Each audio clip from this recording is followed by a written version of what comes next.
भारत के मुख्य न्यायाधीश सूर्यकांत ने न्यायालयों में मतभेद को कम करने के लिए एक राष्ट्रीय न्यायिक नीति बनाने का आह्वान किया और ये भी कहा कि कॉलेजियम प्रणाली को चुनौती देने वाले और राष्ट्रीय न्यायिक नियुक्ति आयोग एनजेएसी को फिर से शुरू करने की मांग करने वाले एक याचिका पर विचार करेंगे। राष्ट्रीय न्यायिक नीति की क्या आवश्यकता है? भिन्न निर्णयों का समाधान। विभिन्न उच्च न्यायालय और यहां तक कि सर्वोच्च न्यायालय की पीठें भी अक्सर प्रमुख मुद्दों जैसे जमानत आरक्षण पर परस्पर विरोधी निर्णय सुनाती हैं, जिससे कानूनी अनिश्चितता उत्पन्न होती है और फोरम शॉपिंग, अधिक अनुकूल परिणाम प्राप्त करने के लिए अनुकूल न्यायालय का चयन करना को बढ़ावा मिलता है। एक एकीकृत नीति समान मानकों को सुनिश्चित करेगी, मिसालों के अधिक प्रभावी उपयोग को संभव बनाएगी तथा सुसंगत संवैधानिक व्याख्या के माध्यम से स्पष्टता और जनता का विश्वास दोनों बढ़ाएगी। न्याय तक पहुंच के अंतर को कम करना, लंबित मामलों की भारी संख्या 5 करोड़ से अधिक, सुनवाई में बहुत ज्यादा समय लगना, मुकदमेबाजी की उच्च लागत, दूरी अधिक होने के कारण कोर्ट तक न पहुंच पाना और भाषा संबंधी बाधाएं विशेष रूप से हाशिए पर रहने वाले समूहों के लिए समय पर सुलभ और किफायती न्याय में बाधा डालती हैं। एक राष्ट्रीय न्यायिक नीति एक समान मानकों को प्रोत्साहित करके लागत, दूरी, सुनवाई में देरी तथा भाषाई बाधाओं से उत्पन्न बाधाओं को कम कर सकती है। संरचनात्मक अंतरालों को दूर करना। भारत न्याय रिपोर्ट 2025 से पता चलता है कि उच्च न्यायालयों के न्यायाधीशों के लगभग 33% पद रिक्त हैं, जिससे भारत में प्रत्येक 18.7 लाख लोगों पर केवल एक उच्च न्यायालय न्यायाधीश रह गया है, जिससे पहले से ही अत्यधिक पलाओं में चल रही न्यायपालिका पर और अधिक बोझ पड़ रहा है। जिला न्यायालयों को कई समस्याओं का सामना करना पड़ता है, जैसे अदालत कक्षों में अत्यधिक भीड़, खराब या अपर्याप्त आईटी सिस्टम, अग्नि सुरक्षा की कमी, पर्याप्त फर्नीचर का न होना और कर्मचारियों के लिए कुशल सुविधाओं का अभाव। एक राष्ट्रीय न्यायिक नीति न्यायपालिका के सभी स्तरों पर व्यवस्थित क्षमता निर्माण का मार्गदर्शन कर सकती है। प्रौद्योगिकी और केस प्रबंधन का मानकीकरण। ई फाइलिंग, वर्चुअल सुनवाई और डिजिटल केस प्रबंधन को अपनाना न्यायालयों में व्यापक रूप से भिन्न होता है, जिससे असमान पहुंच और असंगत उपयोगकर्ता अनुभव होता है। एक सामान्य नीति सभी न्यायालयों में एक समान नागरिक सुलभ अनुभव सुनिश्चित करती है। न्यायिक सद्भाव को बढ़ावा देना। एक एकीकृत ढांचा सभी न्यायालयों को उनकी स्वतंत्रता संरक्षित करते हुए समान संवैधानिक मूल्यों को बनाए रखने में मदद करता है, जिससे न्याय प्रणाली में सामंजस्य स्थापित होता है। राष्ट्रीय न्यायिक नीति से संबंधित चिंताएं क्या हैं? राज्यों के बीच असमानताओं की चुनौती। न्यायपालिका में राज्य के स्तर पर मामलों की संख्या, बुनियादी ढांचा, डिजिटल तैयारी और मानव संसाधन में बड़े अंतर मौजूद हैं। ऐसे में एक समान राष्ट्रीय नियम या one size fits all model इन विविध न्यायिक स्थितियों के लिए प्रभावी साबित नहीं हो सकता है। कार्यपालिका के प्रभाव का जोखिम।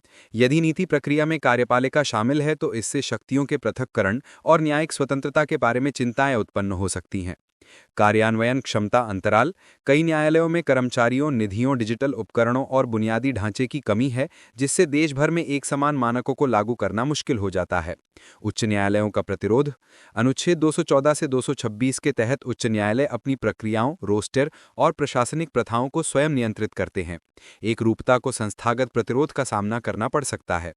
न्यायिक आंकड़ों की समस्या। कई राज्यों के न्यायालयों में वास्तविक समय में संख्या में मामलों की संख्या, लंबित मामले और न्यायालयों के प्रदर्शन से संबंधित सटीक आंकड़े उपलब्ध नहीं हैं। डेटा की इसी कमी के कारण ठोस सबूतों पर आधारित कोई भी नीति बनाना मुश्किल हो जाता है। राष्ट्रीय न्यायिक नियुक्ति आयोग एनजेएसी क्या है? एनजेएसी एनजेएसी को 99 संविधान संशोधन अधिनियम 2014 के माध्यम से सर्वोच्च न्यायालय और उच्च न्यायालयों में न्यायाधीशों की नियुक्ति के लिए कोलेजियम प्रणाली को प्रतिस्थापित करने के लिए अधिनियमित किया गया था। एनजेएसी प्रणाली के तहत राष्ट्रपति को 6 सदस्यीय आयोग द्वारा अनुशंसित न्यायाधीशों की नियुक्ति करनी थी, जिसमें अध्यक्ष के रूप में मुख्य न्यायाधीश, सर्वोच्च न्यायालय के 2 सबसे वरिष्ठ न्यायाधीश, केंद्रीय कानून और न्याय मंत्री और 2 प्रतिष्ठित व्यक्ति शामिल थे। इन प्रतिष्ठित व्यक्तियों का चयन प्रधानमंत्री, भारत के मुख्य न्यायाधीश और लोकसभा में विपक्ष के नेता वाली समिति द्वारा किया जाना था। एनजेएसी को रद्द किया गया। वर्ष 2015 में चौथे न्यायाधीशों के मामले में सर्वोच्च न्यायालय ने 99 संशोधन और एनजेएसी अधिनियम को असंवैधानिक घोषित करते हुए रद्द कर दिया। न्यायालय ने तर्क दिया कि कार्यकारी या गैर न्यायिक न्यायाधीशों को वीटो शक्ति देने से न्यायपालिका की स्वतंत्रता कमजोर होती है, जबकि यह स्वतंत्रता संविधान की मूल संरचना की एक विशेषता है।